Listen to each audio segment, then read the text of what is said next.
আমাকে বিয়ে করবে আমলকি? শরীর দিয়েছি বলে মনে করো না মন দিয়েছি। বিশ্বাস করো আমলকি, আমার কোনো অভাব নেই, আমি তোমাকে রানী করে রাখবো।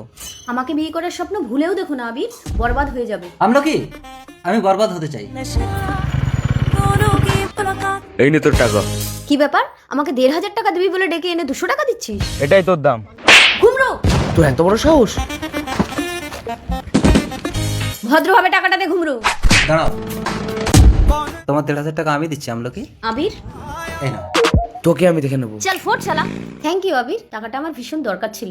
তুমি এসব কাজ কেন করছো আমলকি? আমলকি, আমাকে জানতেই হবে আমলকি কেন এসব করছে, কেন ওর এত টাকার দরকার। ডাক্তারের বাড়ি চলে এসেছি, শাড়িটা পরে নি। ডাক্তার বাবু, ভেতরে এসো। এই নিন ডাক্তার বাবু 1,500 টাকা, আমার স্বামীকে তাড়াতাড়ি রক্ত দিন। আমলকি বিবাহিত? রক্ত দিয়েই কিন্তু সঙ্গে সঙ্গে তোমার স্বামীকে অপারেশনটা করলেও সুস্থ হয়ে যাবে। অপারেশনের জন্য ইমিডিয়েট 1.5 লক্ষ টাকা জোগাড় করো, নইলে আমি অপারেশন করতে পারবো না। 1.5 লক্ষ টাকা? আমলকি, আমরা তো ভীষণ গরিব, এতগুলো টাকা জোগাড় করতে পারবো না, আমি বেশি দিন বাঁচবো না, তুমি আর একটা বিয়ে করে নাও। অমন কথা বলো না স্বামী, আমি তোমাকে জীবন দিয়ে বাঁচাবো। 1.5 লক্ষ টাকা কোথায় পাবো এতগুলো টাকা? আমলকি, আমি দেবো তোমাকে 1.5 লক্ষ টাকা।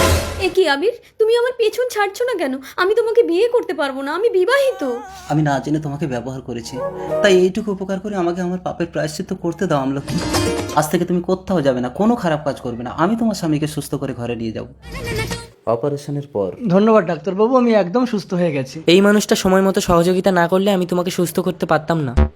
কে তুমি? আমার স্ত্রী কোথায়? আমার পরিচয় জেনে লাভ নেই, তোমাকে সুস্থ করে তোমার স্ত্রীর হাতে তুলে দিলে আমি নিজেকে ক্ষমা করতে পারবো। চলো ঘরে চলো, যাও, তোমার স্ত্রী তোমার অপেক্ষায় আছে। আমলকি, দেখো আমি সুস্থ হয়ে ঘরে এসেছি।